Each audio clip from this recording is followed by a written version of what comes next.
പരിശുദ്ധ അമ്മയുടെ ദർശനത്തിലൂടെ ജപമാല പ്രാർത്ഥന ലഭിച്ചതിന് ശേഷം ആശ്വാസചിത്തനായി ഡൊമിനിക് എഴുന്നേറ്റു.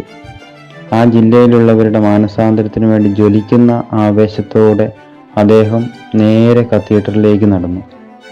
ഉടനെ അദൃശ്യരായ മാലാഖമാർ ആളുകളെ ഒരുമിച്ച് കൂട്ടുവാനായി മണി മുഴക്കി.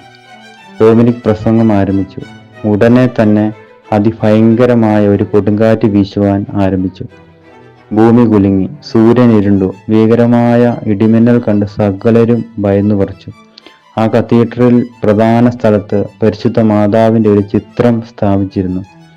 ആളുകൾ ആ ചിത്രത്തിലേക്ക് നോക്കിയപ്പോൾ ഒരു കാഴ്ച കണ്ടു. മാനസാന്തരപ്പെടുവാനും ജീവിതത്തിൽ പരിവർത്തനം വരുത്തുവാനും പരിശുദ്ധ ദൈവമാതാവിൻ്റെ സംരക്ഷണം തേടാനും അവർ പരാജയപ്പെടുന്നുവെങ്കിൽ ദൈവത്തിൻ്റെ പ്രതികാരം അവരുടെ മേൽ പതിക്കുവാനായി മാതാവ് തൻ്റെ കരങ്ങൾ സ്വർഗത്തിലേക്ക് 3 തവണ ഉയർത്തുന്നു. അതോടെ ജനം കൂടുതൽ സംഭ്രാന്തരായി.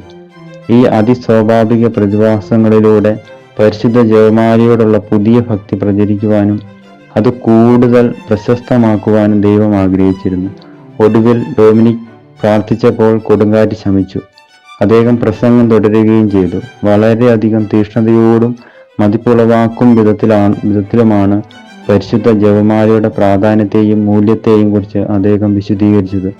അങ്ങനെ ടോലോസിലെ എല്ലാവരും തന്നെ ജപമാലയെ അംഗീകരിക്കുകയും തെറ്റായ വിശ്വാസങ്ങൾ ഉപേക്ഷിക്കുകയും ചെയ്തു.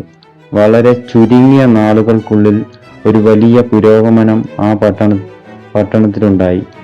ജനം ക്രിസ്തീയ ജീവിതം നയിക്കാൻ ആരംഭിക്കുകയും മുൻകാല ദുശീലങ്ങൾ ഉപേക്ഷിക്കുകയും ചെയ്തു.